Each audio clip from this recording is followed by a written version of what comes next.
Bom dia, me chamo Pedro E eu me chamo Enzo. e iremos fazer nossa apresentação de solo sobre estabilidade de agregados. Bem, então vou começar falando o que são os agregados. Os agregados de solo são unidades estruturais formadas pela combinação de partículas de solo, como argila, silt e areia, e também por fatores químicos, físicos e biológicos. Esses agregados desempenham um papel fundamental na qualidade do solo. Como são formados? Seus componentes são partículas minerais, argila, silt e areia, matéria orgânica, humus, que seria produzido pela minhoca, composto, que seria esterco de animais grandes, e raízes. Micro-organismos, como bactérias, fungos e protozoários, e substâncias úmicas, como ácidos úmicos e fúvicos. Vou explicar também como funcionam um pouco os macroporos e os microporos. Microporos e macroporos são tipos de poros presentes no solo e que se diferenciam pelo seu tamanho e função. Os microporos, também chamados de poros capilares, são os poros menores, responsáveis por reter água no solo. Por serem pequenos, conseguem armazenar água por capilaridade, o que é importante para manter a umidade do solo. E os macroporos são os poros maiores, responsáveis pela drenagem e aeração do solo. A água percola pelos macroporos pela ação da gravidade. O solo também tem seus fatores físicos, químicos e biológicos, no quais seus fatores físicos são forças de coesão, força de adesão, umidade, temperatura e compactação mecânica, que no qual a compactação mecânica seria a ação de máquinas grandes em cima, que fazem com que compactue.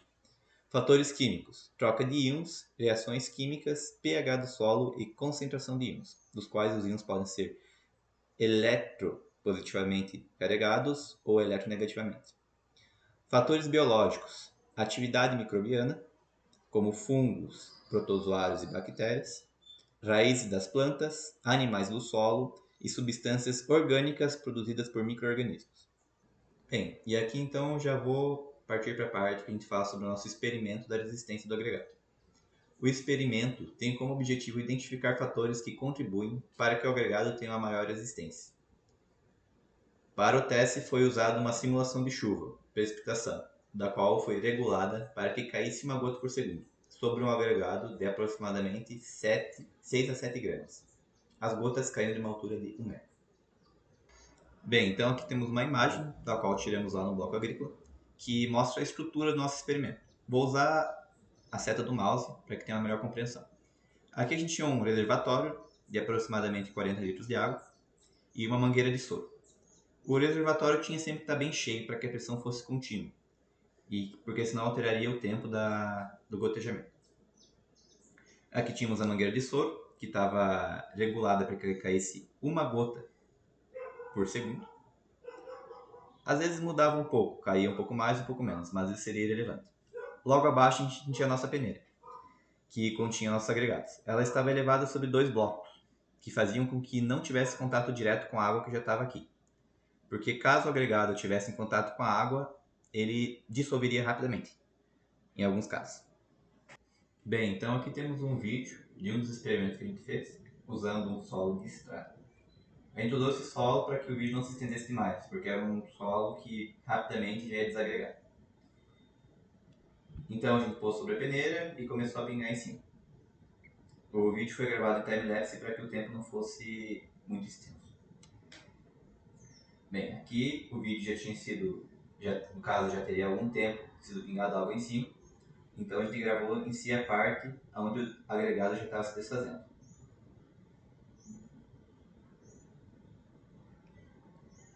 Vamos ver em praticamente 20 segundos de um tempo real, o agregado já se desfez. Bem, agora eu vou falar um pouco sobre a característica de cada solo utilizado. O solo da estrada tem a característica física de alta compactação mecânica, solo com baixíssima umidade e baixíssima adesão e coesão. A característica química não foi avaliada em nenhum dos solos.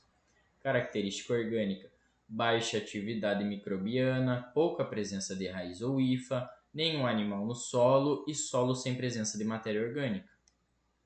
Aqui é onde nós tiramos a nossa amostra. O solo da lavoura sem plantio e sem palhada tem a característica física de compactação moderada, baixa umidade, baixa adesão e coesão. A característica química não foi avaliada. E característica orgânica, presença de poucas raízes e matéria orgânica, pouca atividade microbiana e poucos animais no solo. Aqui é onde nós tiramos a nossa amostra. Solo da lavoura com plantio e com palhada tem a característica física de baixa compactação, alta umidade e boa adesão e coesão. Característica orgânica, presença de raízes e hifas e matéria orgânica, boa atividade microbiana e alguns animais no solo. Aqui é onde nós retiramos a nossa amostra. O solo do parreiral tem característica física de baixa compactação, alta umidade, boa adesão e coesão. Já a característica orgânica tem presença de bastante raízes, hifas e matéria orgânica, boa atividade microbiana e alguns animais no solo. Aqui é onde nós retiramos a nossa amostra. Bem, durante o nosso experimento, a gente anotou todos os dados do tempo de cada um dos testes de cada amostra, no qual as amostras seriam da estrada, parreiral, lavoura com cobertura e lavoura sem cobertura. Foram 5 testes e uma média final, do qual os tempos eram separados em péssimo, ruim, bom e ótimo. Sendo péssimo de 1 a 2 minutos, ruim de 2 a 3 minutos, bom de 3 a 5 minutos e ótimo de 5 minutos em diante. Como a gente pode analisar aqui na tabela, o tempo da estrada teve 4 tempos péssimos e um bom, do qual esse bom provavelmente tinha uma pedra no meio. Isso mostra que a estrada tinha um péssimo, no caso na média, teria uma péssima agregação, do qual foi pouquíssimo tempo para ela se partir ao meio. O parreiral, todos os tempos foram acima de 5 minutos, do qual foi ótimo. Então sua média foi de 9 e pouco, então mostra que o parreiral tinha um solo adequado para agregados, do qual demoraram muito tempo para se romper. A lavoura com cobertura teve um dos tempos ruim, 2 ótimos e 3 bons, fazendo uma média final de 4,34, que seria um tempo bom. É um solo adequado para um plantio, porém não tão bom igual ao do parreiral, que estava em perfeitas condições para ter agregados.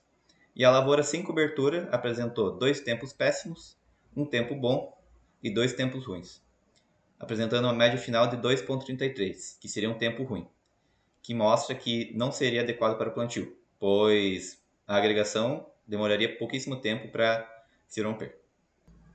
Aqui temos os mesmos dados apresentados na tabela, só que desta vez está em forma de gráfico, no qual, em questão de tempo, o parreiral apresenta em primeiro lugar, lavoura com cobertura apresenta logo em segundo, e lavoura sem cobertura e estrada estão praticamente juntas, que não dá de identificar muito bem. Porém, no próximo gráfico já podemos ver uma boa diferença. Aqui agora temos um gráfico que mostra a média, que mostra a estrada, estando aqui embaixo, com um tempo de 1,89, o parreiral lá em cima com uma média de tempo de 9,23, lavoura com cobertura com uma média de tempo de 4,34 e a lavoura sem cobertura com uma média de tempo de 2,33. Bom, agora eu vou falar um pouco sobre a importância de uma boa estabilidade de agregados para o solo. A proteção contra erosão é onde agregados resistentes reduzem a perda de solo por erosão, minimizando a perda de nutrientes e sedimentos. Melhoria da infiltração de água, que permite melhor infiltração de água, reduzindo a perda por escoamento superficial. Aumento de aeração, agregados resistentes proporcionam espaços porosos, melhorando a aeração e a respiração das raízes. Desenvolvimento das raízes, agregados estáveis facilitam o crescimento das raízes, permitindo melhor absorção de nutrientes. Redução da compactação, agregados resistentes são menos propensos à compactação, reduzindo danos às raízes e melhorando a estrutura do solo. Melhoria da fertilidade, agregados estáveis retêm nutrientes, reduzindo a necessidade de fertilizantes. A biodiversidade, onde agregados resistentes proporcionam habitats para organismos benéficos do solo. Temos como conclusão que os solos com melhor estabilidade são aqueles que têm uma boa cobertura, alta atividade microbiana, grande quantidade de raízes e hifas, boa força de coesão e adesão, umidade alta e baixa compactação. Sendo assim, é recomendado para grandes culturas que haja a rotação das mesmas, fazendo uma boa cobertura verde para que seja preservado os fatores físicos, químicos e biológicos do solo. Obrigado pela atenção de todos e esse foi o nosso trabalho sobre estabilidade de agregados.